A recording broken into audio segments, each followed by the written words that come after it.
Hi friends. Welcome back to my YouTube channel. तो आज मैं स्टार्टअप एंटरप्रेन्योर्स से बात करना चाहूँगा। जैसे आप लोगों को पता है, I am an entrepreneur my self और मैं पिछले लगभग 12 साल से एचआर के स्पेस में बिजनेस कर रहा हूँ। और स्पेसिफिकली मैं प्रोडक्ट रिलेटेड बिजनेसेस की बात करना चाहूँगा, चाहे वो फिजिकल प्रोडक्ट हो या वर्चुअल सॉफ्टवेयर प्रोडक्ट हो। काफी बारी एंटरप्रेन्योर्स को लगता है, यार एक तड़कता भड़कता प्रोडक्ट बना देते हैं जो कि बहुत ही इनोवेटिव है और बहुत ही कंपेलिंग है एंड वो तो बिक जाएगा, अपने आप ही बिक जाएगा।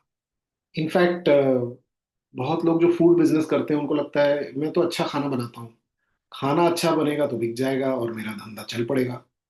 And this is where it's a pitfall, this is where business life is not linear. ये नौकरी की तरह नहीं है कि काम किया, रिजल्ट मिला, सैलरी बढ़ी और लीनियर तरीके से प्रमोशन हो गया। एक एस्पेक्ट में काम करने से पूरा काम नहीं बनता है। अगर सिर्फ प्रोडक्ट अच्छा होने से ही अपने आप बिक्री हो जाती तो बड़ी बड़ी कंपनीज, एप्पल को ही ले लो आप, इतना अच्छा प्रोडक्ट है, इतने यूनिक आईफोन्स आईपैड्स बनाते हैं।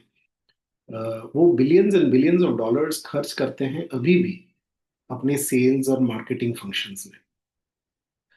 तो हालांकि एप्पल का एग्जाम्पल अगर दें, ये ऐसा प्रोडक्ट है कि बहुत दिन से प्रचलित है।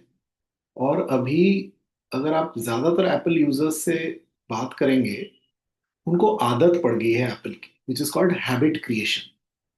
हैबिट क्रिएशन के बाद भी कंपनी को इतना खर्चा करना पड़ता है to maintain and grow their product sales. तो मेरी लर्निंग ये रही है ऑफ रनिंग प्रोडक्ट बिजनेसेस कि आपका प्रोडक्ट चाहे जितना भी अच्छा हो, आपको आदत दिलानी पड़ेगी उसके यूजेज की आपके कस्टमर को। और चाहे वो कितना भी कंपेलिंग प्रोडक्ट हो, कितना भी जरूरी प्रोडक्ट हो जो कस्टमर के प्रॉब्लम को सॉल्व कर रहा है, एक चीज एडॉप्शन और यूजेज के आड़े आती है जिसको इंग्लिश में कहते हैं इनर्शिया। हिंदी में शायद आप उसको आलस कह सकते हैं, लेकिन कोई भी नई चीज करने की जो रेजिस्टेंस होती है, वो सब में होती है। देखिए, हम सबको पता है कि एक्सरसाइज करना भी बहुत जरूरी है, लेकिन हर कोई कर नहीं पाता। लेकिन 100 में से 99 लोग ये नहीं बोलेंगे कि एक्सरसाइज खराब है, वो मानेंगे कि एक्सरसाइज अच्छी चीज है, लेकिन वो कर नहीं पाते। सिमिलरली, ये हैबिट क्रिएशन और या फिर जिसे यूजेज अडॉप्शन या प्रोडक्ट अडॉप्शन कहते हैं, ये बड़ा जरूरी है। तो इस और ये बहुत ही पेनफुल प्रोसेस है, इसमें बहुत समय लगता है, ये जल्दबाजी में नहीं होता। अभी हाल ही में जैसे मैं एक नया प्रोडक्ट कंपनी इंक्यूबेट कर रहा हूँ पिछले कुछ सालों से, और चीज़ें बहुत धीरे धीरे आगे बढ़ रही हैं। जैसे अभी रिसेंटली हमारा प्रोडक्ट एक क्लाइंट ने यूज़ करना शुरू किया। वो थोड़ी बड़ी सी कंपनी है, हालांकि बहुत बड़ी नहीं है, लेकिन 1000 1500 लोगों की कंपनी है। आप मानोगे नहीं, मैं हेड ऑफ एचआर के कनेक्ट से गया था, जो कि सीईओ को रिपोर्ट करती हैं। उन्होंने बोला ये प्रोडक्ट ट्राई कर लो। और हमारा प्रोडक्ट बहुत ज़्यादा महंगा भी नहीं है, इनफैक्ट अभी तो हम फ्री में दे रहे हैं। फिर भी लगभग 1 साल लग गए उस कंपनी को हमारा प्रोडक्ट यूज़ करने में। और इसमें हमें मल्टीपल टाइम्स फॉलो अप करनी पड़ी, मीटिंग करनी पड़ी, पेशेंस दिखाना पड़ा। सीधे बड़ा नेचुरल होता है फ्रस्ट्रेट हो जाना, गिव अप कर देना, या ये सोचना कि कस्टमर इंटरेस्टेड नहीं है, कस्टमर झूठ बोल रहा है। लेकिन ये इनर्शिया ही है जो आड़े आती है काफी बारी। वैसे आपको ये भी समझना पड़ेगा कि आपका प्रोडक्ट एक्चुअल में वो प्रॉब्लम सॉल्व कर रहा है कि नहीं, एक्चुअल में यूजफुल है कि नहीं। लेकिन वो वैलिडेट होने के बाद भी आपको बहुत पेशेंटली लगे रहना पड़ेगा। इसका कोई दूसरा उपाय नहीं है। अगर आपकी नई कंपनी है, नया प्रोडक्ट है, नया सर्विस है, आपको धीरे धीरे पेशेंटली वो अर्ली यूजर्स और अर्ली कस्टमर्स जनरेट करने पड़ेंगे, और इसमें समय लगता है। सबसे ज्यादा बार जो अर्ली स्टेज फाउंडर्स हैं वो अपना बिजनेस इसलिए बंद कर देते हैं क्योंकि वो इम्पेशेंट होते हैं, और इम्पेशेंस में वो रह नहीं पाते इस गेम में। तो मेरी रिकमेंडेशन ये है कि अगर आप कोई नया बिजनेस शुरू कर रहे हैं,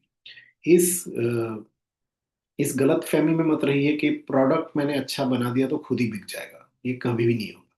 ठीक है, प्रोडक्ट बनाना is 30% of the job. Product को बेचना और उसको हैबिट की तरह आदत दिलवाना is the rest of the 70% of the job. तो इसलिए you will see that founder life is difficult because it takes a lot of persistence, it takes a lot of patience, जो कि अनफॉर्चुनेटली हमारे society में धीरे धीरे कम होता जा रहा है। But I don't think that is going to change. if you are someone who is looking to be an entrepreneur, you have to be patient, you have to be persistent. Results will come, and when they come, maybe they'll come beyond your expectations, लेकिन they will take time। अभी भी पौधा पेड़ बनने में सालों लग जाते हैं। ऐसी कोई खाद नहीं बनी जो 2 दिन में बना दे। तो ये सोच के ही आप आगे बढ़िए, there will be a long fulfilling journey with some tough moments. and don't become hateful or resentful towards customers, have empathy for them। ये सोचिए कि अगले टेबल पे भी जो कस्टमर है वो भी एक इंसान है, उसकी भी खामियां हैं, वो भी टाइम लगाता है, उसके इंटेंशंस अच्छे होने पे भी वो एक्शन नहीं ले पाता है जो वो चाहते हैं। तो ये सब सोच के एम्पैथी के साथ अगर आप इंटरेक्ट करेंगे ना, तो कस्टमर के साथ रिलेशनशिप भी आप सस्टेनेबली बना सकते हैं। और अपने लिए भी एम्पैथी रखिए, ऐसा नहीं कि आप बुरे एंटरप्रेन्योर हैं इसीलिए आपका प्रोडक्ट टेक ऑफ नहीं कर रहा। दोनों तरफ एम्पैथी, पेशेंस और परसिस्टेंस रहेगी तो definitely you will see success. यही मेरा मैसेज है for entrepreneurs today. Hope it was useful. Thank you so much. Bye bye.